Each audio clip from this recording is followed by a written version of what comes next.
ሰላም ጤና ይስጥልን የቻናላችን ቤተሰቦች እንደምን አላችሁ? የዛሬ ታሪካችን የሚጀምረው ሱ ከፍቅረኛዋ ጋር በከባድ ሁኔታ ስትከራከርና ስትጣላው ነው። ፍቅረኛው በታላቅ ቁጣ ተሞልቶ እሷ ምንም አይነት ልብና ርህራሄ እንደሌላት በህይወቱ ካያቸው ሰዎች ሁሉ እጅግ መጥፎና አስከፊዋ ሴት እሷ መሆኗን ነገራት። ከጥቂት ወራት በኋላ ሱ የምትሰራበትን ኩባንያ ውስጥ ሆና ትታያለች። የእሷ ስራ አስኪያጅ ባለስልጣኗ አንደኛውን የስራ ባልደረባውን ክፉኛ እየገሰጻት ሳለ ሱ በረጋ መንፈስ በመካከላቸው በመግባት ያቺን ባልደረባዋን ለማረጋጋትና ለማጽናናት ሲል ቸኮሌት ትሰጣታለች። በመቀጠልም በአንድ ካፌ ውስጥ ከሚሰራ አንድ ወጣት ጋር እንተዋወቃለን። ሱ ወደ ካፌ በገባችበት ቅስፈት እሱ በልቡ በምስጢር ስለሚወዳት በታላቅ ደስታ ተሞላ። የእሷን እውነተኛ ምርጫ ቀድሞ የሚያስታውስ በመሆኑ በፍጥነት ሊያዘጋጅላት ጀመረ። ሱም በንግግሯ መሀል መነጽር ባያደርግ ይበልጥ መልከ መልካም እንደሚሆን ስትነግረው እሱ በከፍተኛ ሁኔታ ደንግጦ ተሸማቀቀ። ሱም እሱን ስላሳፈረችው ይቅርታ ጠይቀችው። ያም ወጣት ይቅርታዋን የሚቀበለው እሷ ከሱ ጋር እራት ለመብላት ፈቃደኛ ስትሆን ብቻ እንደሆነ ነገራት። ያለምንም ማመንታት ሁለቱም ወደ ምግብ ቤት ለመሄድ እርስ በርሳቸው በጥሩ ሁኔታ ለመታወቅ አወቁ። ሁልጊዜም ለመገናኘት እንደሚችሉ የስልክ ቁጥራቸውን ተለዋወጡ። ነገር ግን ባይጨርሰው የማያውቀው አንድ ታላቅ ምስጢር ነበር። ይህ የተፈጠረው ነገር ሁሉ ገና ከመጀመሪያው ጀምሮ በሱ በጥንቃቄ የተጠነሰሰ ታላቅ እቅድ ነበር። እሷ የእሱን ትኩረት ለመሳብ ስትል ብቻ በየቀኑ ወደ ካፌው ትመላለስ ነበር። በመጨረሻም እቅዷ በተሳካ ሁኔታ ተፈጸመ። ነገር ግን አስደናቂው ነገር በዚህ ብቻ አያበቃም። ሱ በገዛ ስራ አስኪያጇ ላይ ታላቅ ፍላጎት አድሮባት ነበር። በሱ ቁም ነገርና ባህሪው ብስለት በጥልቅ ተማርካ ነበር። ስለዚህ የእሱን ትኩረት ለመሳብ ወሰነ። ሱ ስራ አስኪያጇ ያስተውላት ዘንድ በስራዋ ላይ እጅግ ታላቅ ጥረት ታድርግ ነበር። ከሱ ጋር አብራ ለመውጣት ስትል ብቻ ምሽት ላይ በቢሮ ውስጥ በስራ ተጠምዳ ትቆይ ነበር።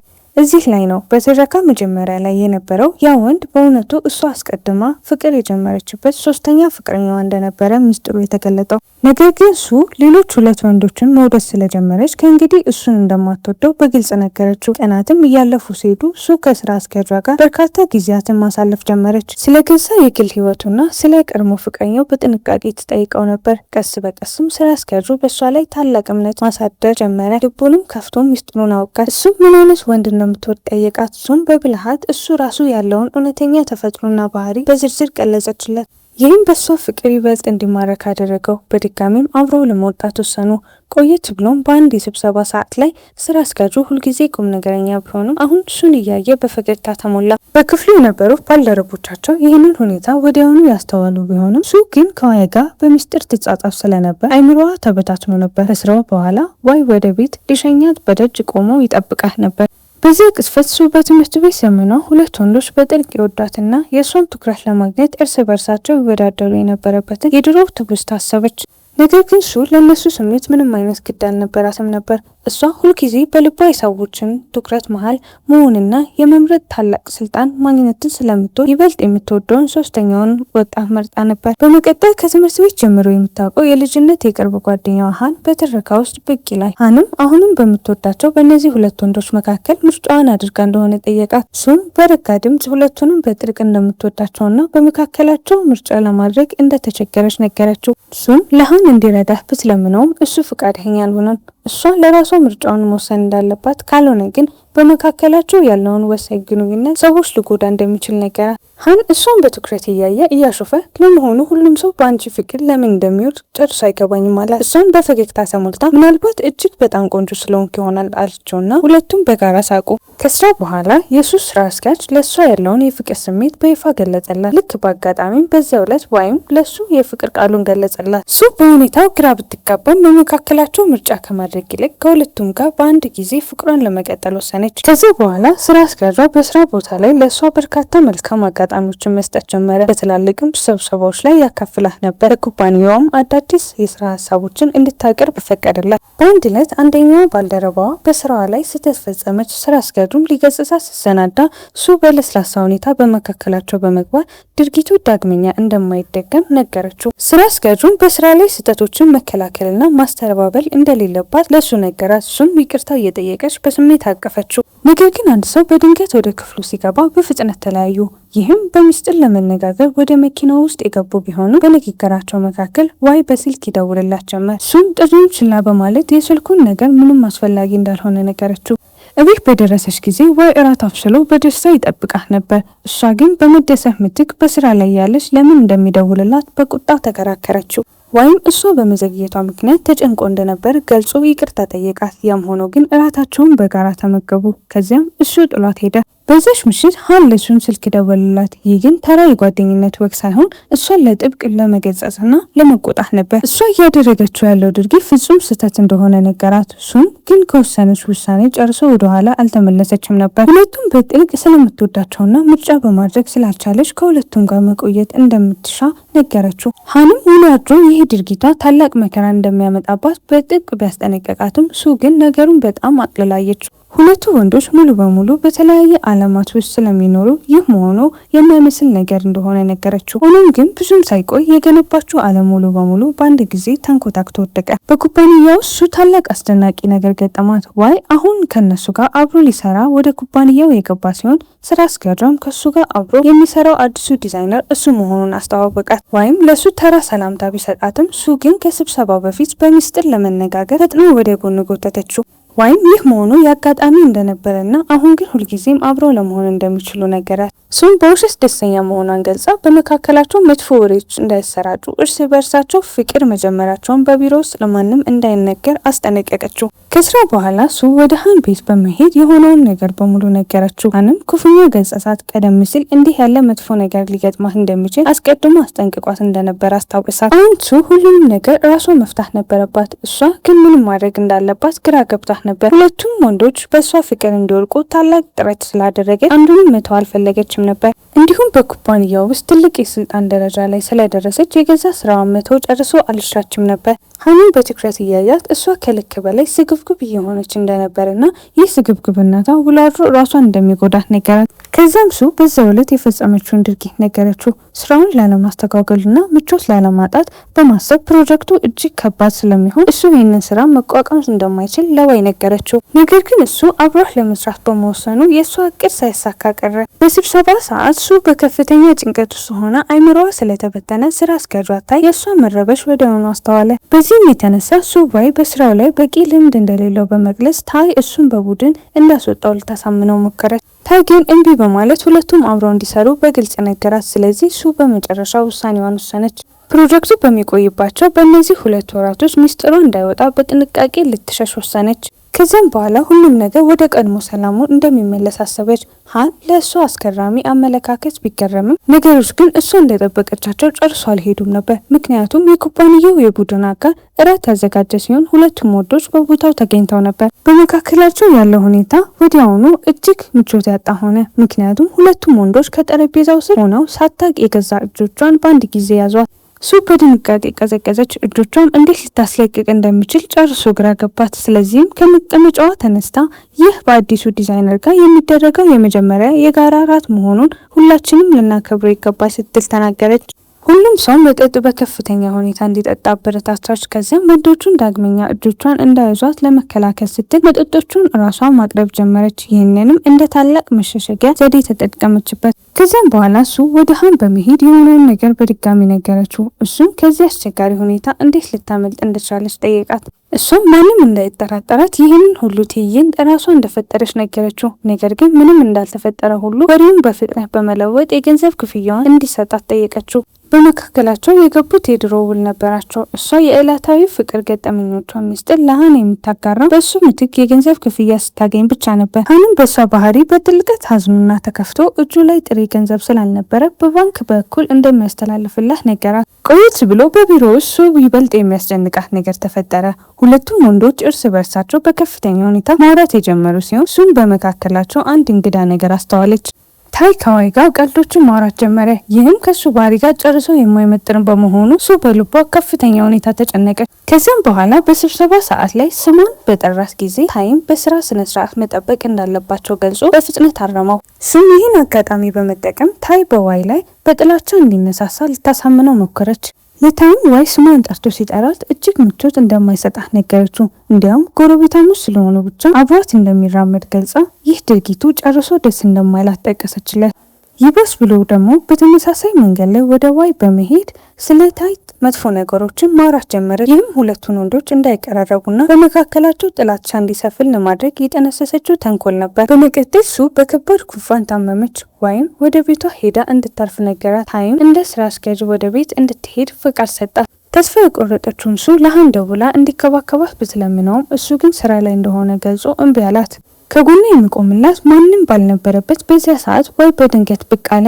እሱም እሷን ለመንከባከብ ሲል ከስራ ፈቃድ ወስዶ ነበር የመጣው። ወደ ቤቷ ይዟት ሄደ። ምግቧንም አበሰለላት፣ መድኃኒቶችንም ሰጣት። በጥሩ ጤንነት ላይ እንድትሆን የተቻለውን ደግነት ሁሉ አደረገላት። በተመሳሳይ ጊዜ በቢሮ ውስጥ ታይ በእሷ ሁኔታ ተጨንቆ ወደ መኖሪያ ቤቷ ሄዶ ሊጠይቃት ወሰነ። በዚህ መሀል የቤቱ ደውል ተደወለ። ዋይ በሩ ሊከፍት ሲል ሱ ከታይ ከተላከላት እቤት ደጃፉ እንደደረሰ የሚገልጽ መልእክት ስልኳ ላይ ተመለከተች። በከፍተኛ ድንጋጤ ተሞልታ እሱን ለማስቆም ብትሮጥም በሩን በከፈተችበት ጊዜ ግን እዛ የደረሰው የሃን የምግብ መላኪያ ሰራተኛ ብቻ ነበር። ሱም ተጨንቃ ዋይ ከቤት እንዲወጣ ጠየቀችው። እሱ ግን በነገሩ ግራ ተጋብቶ ለምን እንደሆነ ሲጠይቃት እሱም በፍጥነት በመዋሸት እጅግ ጠንካራና ስርዓት የምትወደው እናቷ ልትመጣ እንደሆነና በመካከላቸው ያለው ግንኙነት እንደማስፈቅድ ነገረችው። ዋይም በሱ ማንነት የምታፍር መሰለው። ሱም እናቷ እጅግ አስቸጋሪ መሆኗን ገልጻ ትክክለኛው ሰዓት ሲመጣ እንደምታስተዋውቀው አሁን ግን መሄድ እንዳለበት አስረዳችው። ከጥቂት ደቂቃዎች በኋላ ታይ በቦታው ደረሰ። ሱም በከፍተኛ ሁኔታ እየተንቀጠቀጠችና ላብ እያጠመቃት ጠበቀችው። እሱም ይህ የምታደርገው ላብ በትኩሳት ምክንያት እንደሆነ ነገረችው። ታይም ወደ አልጋው ወስዶ መድኃኒቶችን ሰጣት። ሱም ቀደም ሲል መድኃኒቶቹን ወስዳ ስለነበር ብትሰጋም እሱም ለማረጋጋት ስትል መድኃኒቱን በድጋሚ ለመውሰድ ተገደደች። ታይም ጥሏት በሄደበት ወቅት በከፍተኛ ድካም ምክንያት ተኛች። በዚህ መሀል ዋይ በአንድ መጠጥ ቤት ውስጥ ብቻውን እየጠጣ ስለተፈጠረው ነገር ያስብ ነበር። እሱ በመካከላቸው ያለውን ግንኙነት ለማንም ሰዎች ለመደበቅ እንደምትጥር ጨርሶ አልገባውም። ይህም ሁኔታ ለሱ እጅግ እንግዳ ሆነበት። ከዚህ ሁሉ ትርምስ በኋላ ሱ አሁንም በሆድ ህመም ትሰቃይ ነበር። ነገር ግን ካለፈው ቀን ጀምሮ ሃን የላከላትን ምግብ ስትመለከት እሱ በሀዘን አሰበችው። በዚያ ምሽት እሱን ልታገኘው ወደ ቤቱ ሄደች። ሃንም እሷ እንዲሻላት እጇን ማሳጅ እያደረገላት የተፈጠረውን አስገራሚ ነገር ሁሉ በጸጥታ ያዳምጥ ነበር። እሷን ከማረጋጋት ይልቅ ግን በእሷ የገዛ ጥፋት ምክንያት ይህ ትልቅ መከራ ውስጥ እንደወደቀችና ከነዚህ ሁለት ወንዶች አንዱ መራቅ እንዳለባት በግልጽ ነገራት። ሱ በጥቂቱ ተጨንቃ ወደ ስራዋ የተመለሰ ቢሆንም ሃን የነገራትን ጠቃሚ ምክር ግን ከአእምሮዋ ጨርሶ ልታስወጣው አልቻለችም ነበር። ልክ በዚያ ቅጽበት ታይ አንድ ታላቅ ስምምነት ለመፈጸም አንድ ደንበኛ ዛሬ እንደሚመጣ አስታወሰ። እሱም ይህንን ስምምነት ሙሉ በሙሉ መስራቷን አምና በድንጋጤ ብትሞላም ስራውን በሰዓቱ በጥራትና እንደሚጠናቀቅ ነገረችው። ነገር ግን የታቀደው ሰዓት ሲደርስ ደንበኛው ጨርሶ በቦታው ሊገኝ አልቻለም ነበር። ከዚያም እውነተኛ ችግሩ ታወቀ። እሱም ስምምነቱን ለማረጋገጥ ከደንበኛው ጋር ጨርሶ ግንኙነት አላደረገችም ነበር። ታይም በነገሩ ግራ ተጋብቶ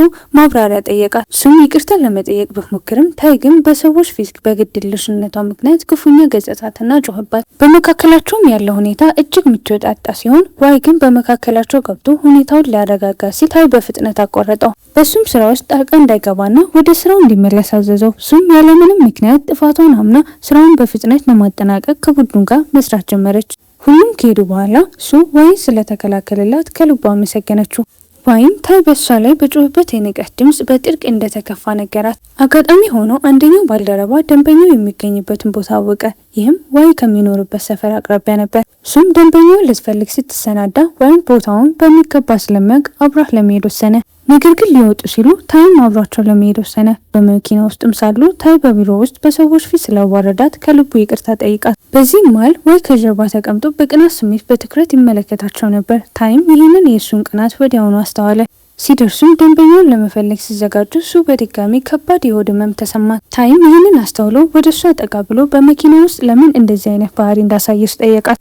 ወይም በሳ ላይ ታላቅ ፍላጎት እንዳለው እንደተረዳ ለዚህም በመካከላቸው ርቀት ለመፍጠር እንደጣረ ነገራት። እሱም በግልጽ ከዋይ ጋር ያላትን ወሰን በግልጽ እንድታቆምና እሱ ወደ እሷ እንዳይቀርብ ማድረግ እንዳለባት ነገራት። በሌላ ቦታ ሃን ለሱ የጽሁፍ መልእክት ቢልክላትም እሷ ግን ምንም ምላሽ አልሰጠችውም ነበር። ጓደኛውም ለሃን እሷ ለሱ ምንም አይነት ግድ እንደማይሰጣት በመግለጽ እሷ መፈለጉን እንዲያቆም መከረው። ሃን ግን ነገሩን ለማስተባበር ለመሞከር እሱ ጨርሶ በፍቅር እንዳልወደቀባትና ከእሷ ጋር ማውራት ብቻ ደስ እንደሚለው ነገረው። ወደ እሱ ስንመለስ እሷ አሁንም በህመም ትሰቃይ ነበር።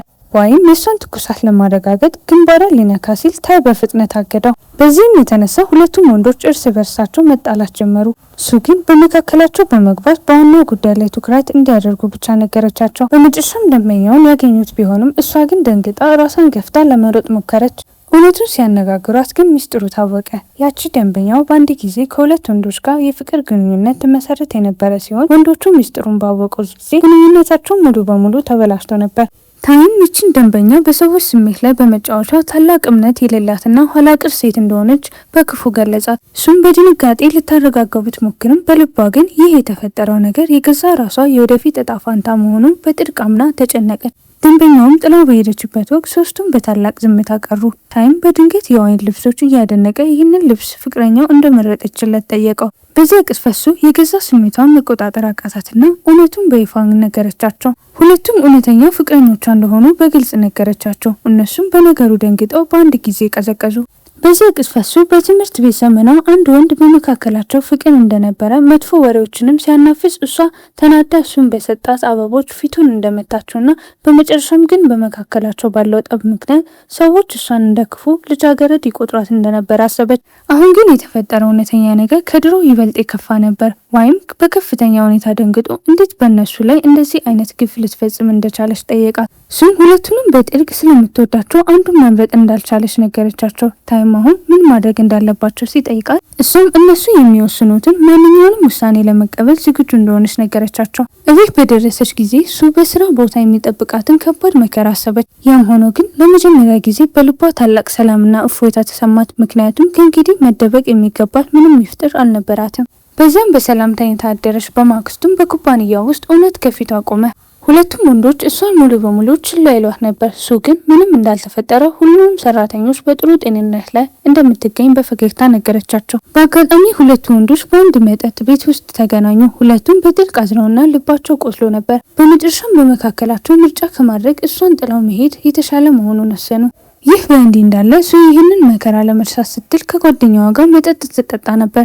በዚያን ቅጽበት ባይደው ብሎ ሊያገኛት እንደሚፈልግ ነገራት። እሱም ለሃን እሱ ሊለያት እንደሚችልና ስብሰባው ሲያልቅ ዳግመኛ ተመልሳ መጠጧን እንደምትቀጥል ነገረችው።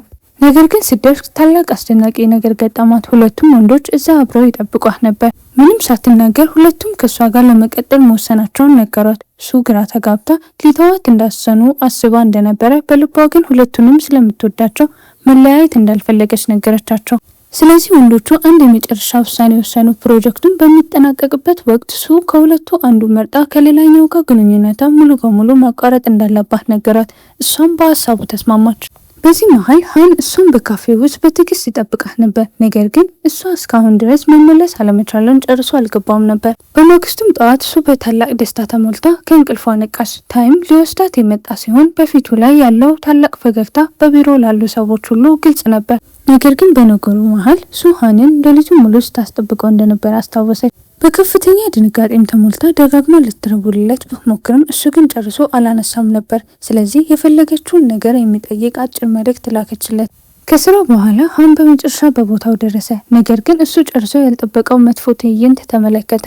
እሱ ከሁለት ወንዶች ጋር አብራ ቆማ ነበር። እሷም ወንዶቹን ለጥቂት ጊዜ አርቃ ወደ እሱ መጣች። ሃን የጠየቀችውን መጽሐፍ አበረከተላት። ከመሄዱን በፊት ግን እሷ በአንድ ጊዜ በአንዱ ፍቅር ስትወድቅና ሌላውን ስትተካ ማየት ከእንግዲህ መቋቋም እንደማይችል በጥልቅ አዘን ነገራት። እሱ ምን እንደምትለው ጨርሶ ግራ ገብቷት በዝምታ ቀረ።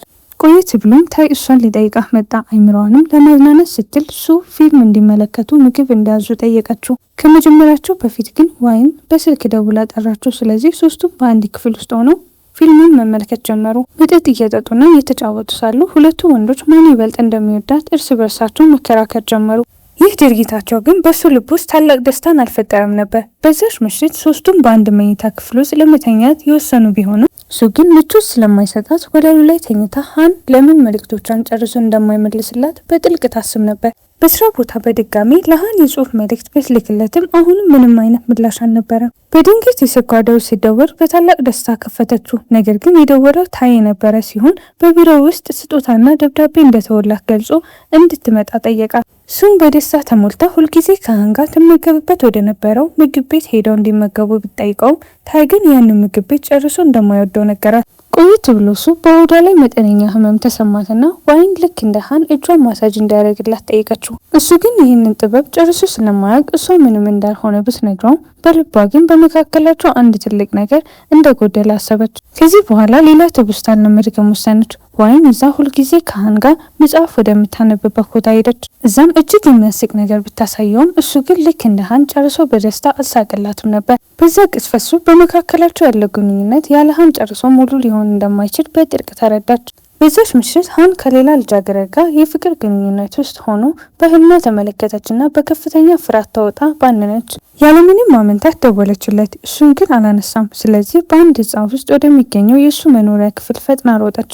በሩንም በከፈተላት ቅስፈት በፍቅር ሳመችው። በዚያን ቅስፈት የድሮ ትውስታዎች ተገለጸ። በትምህርት ቤት ሁሉም ሰው በእሷ ላይ መጥፎ ወሬዎችን ሲያናፍስና እንደ ክፉ ልጃገረድ ሲቆጥራት ሳለ ሃን ግን ሁልጊዜ ከጎኗ ይከታተላትና ያበረታታት ነበር። በትምህርቷም ይረዳት ነበር። ስራ በጀመረችበት የመጀመሪያ ቀን እውቅና የሰጣት አብሯት ያከበረው ብቸኛው እውነተኛው ሰው እሱ ነበር። አሁን ወዳለንበት ዘመን ስንመለስ ከሳመችው በኋላ ሃን በነገሩ ግራ ተጋብቶ ይህ ምን ማለት እንደሆነ ጠየቃት። እሷም ማፍራና ተሸማቃ ጥላው ልትወጣ ስትሰናዳ እሱ ግን አስቆሞ እውነቱን እንድትነግረው በጥብቅ ጠየቃት። እሱም በእውነት ትወደው እንደሆነ ለማረጋገጥ ብቻ እንደሳመችውና አሁን ግን እሷም በጥልቀት እንደምትወደው አረጋገጠች። ሃንም ከረዥም ጊዜ ጀምሮ ይወዳት እንደነበረ ሚስጥሩን ገለጸላት። ነገር ግን በአንድ ነገር ነገራት። እሱም የፍቅር ህይወቷ ውስጥ ሶስተኛ ሰው መሆን እንደማይፈልግ አስጠነቀቃት። በማግስቱም እሱ ወደ ስራ አልመጣችም ወይም በነገሩ ተጨንቆ ታይም ቢጠይቀውም እሱ ምንም የማውቀው ነገር እንዳልነበረ ነገረው። በዚህ መሀል እሱ ሁልጊዜ ከሃን ጋር ወደምትዝናናበት ቦታ ሄዳ የእሱን የትናንትና ምሽት ታላቅ በጥልቅ ታስብ ነበር። ከእሱ ጋር መሆን ከፈለገች ሌሎቹን ሁለት ወንዶች መተው እንዳለባት ነግሯት ነበር። እሱ ግን ሁለቱንም መሆን ስለምትወዳቸው መተው እንደማትችል በነገረችው ጊዜ ሃን አብነው ጥሏት ሄደ። ይህንን እያሰበች የተፈጠረውን መከራ ለመርሳት ስትል መጠጥ ትጠጣ ነበር። ልክ በዚያ ቅስፈት የቀድሞ ፍቅረኛዋ በትረካው መጀመሪያ ላይ የተለያት ያ ወንድ ከፊቷ ቆመ። እሱም አሁን በህይወቷ የደረሰው መጥፎ ነገር ሁሉ ቀደም ሲል በእሱ ላይ የፈጸመችው በደል ምክንያት የመጣባት መከራ እንደሆነና አሁን ፍርዱን ለመቀበል እንዳለባት ነገራት። በዚህ መሀል ሁለቱም ወንዶች በበሯ ፊት ቆመው ስለ እሷ በጥልቅ ይጨነቁ ነበር። በመጨረሻም ያለችበትን ቦታ አውቀው ሊፈልጓት ወጡ። እዚያም ሲደርሱ የቀድሞ ፍቅረኛዋ በእነሱ ላይ ማሾፍ ጀመረ። እሷ ብሎ አድሮ እናንተንም ጥላት አመልጣለች አላቸው። ታይም ቴክስት አቶ መታውና በመካከላቸው ጸብ ተነሳ። እሱ በድንጋጤ ተሞልታ ሁሉንም ነገር መቆጣጠር እንደማትችል ተረዳች። ነገር ግን በዚህ ትርምስ መሀል ሃን ከፖሊስ ጓደኛው ጋር ደርሶ ሁለቱንም ወደ ፖሊስ ጣቢያ ወሰዳቸው። እዚያም ወንዶቹ በቅርቡ እንደሚፈቱ ለሱ ነገራት። እሱም ሁልጊዜ በችግሯ ሰዓት ስለሚደርስላት ሃንን ከልቧ አመሰገነችው። ወንዶቹም ሲፈቱ ሃን ጥሏቸው ሄደ።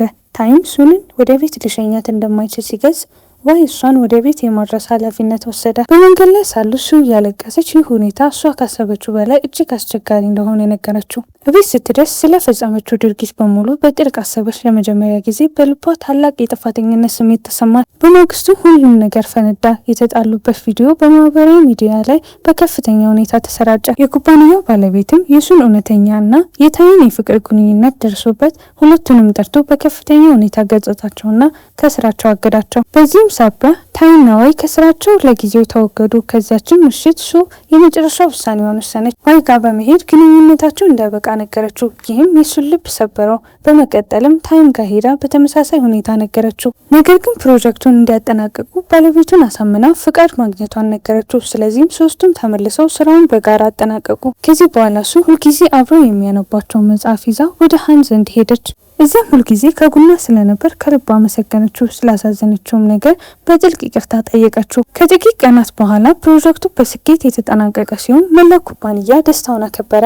ነገር ግን በዚህ ደስታ መሀል ሱን ሌላ ውሳኔ ወሰነች። ወደ ታይ በመሄድ የገዛ የስራ መልቀቂያ ደብዳቤዋን አቀረበች። ምክንያቱም አሁን በህይወቷ የምትፈልገውን እውነተኛ ነገር በሚገባ አውቃ ነበር። እሷ ባለችበት ማንነት ሙሉ በሙሉ ከሚወዳትና ከሚቀበላት ከሃን ጎን ዘላለማዊ ህይወቷን ለመምራት ወሰነች። በዚህም የሱ ፍቅር እውነተኛ መሆኑን አረጋገጠች። ስለዚህ ቤተሰቦች ይህ ውብ የፍቅር ታሪካችን እዚህ ላይ ያበቃ። ቆይ ነገር ግን ታሪኩ በዚህ ያበቃ ካላችሁ ተሳስታችኋል። ምክንያቱም የዚህ ፊልም ፈጣሪዎች በመጨረሻው ሰዓት ሱ ሌላ ተጨማሪ አዲስ ፍቅረኛ ስትይዝ በማሳየት ታሪኩ ሙሉ በሙሉ አበላሽተውታል። ይህም እሷ ሁልጊዜ በአንድ ጊዜ ከሁለት ወንዶች ጋር የምትሆን እምነት የሌላት ሴት መሆኗን ያረጋግጣል። እንግዲህ ታሪካችን በዚያ በቃ። ይህንም ማጠቃለያ ከወደዳችሁ ላይክና ሰብስክራይብ ማድረግ እንዲሁም የማንቂያ ደወሉን ማብራት እንዳይረሱ። በሚቀጥለው ድንቅ ቪዲዮ እስከምንገናኝ ድረስ መልካም ቆይታ። ስለተከታተላችሁ አመሰግናለሁ።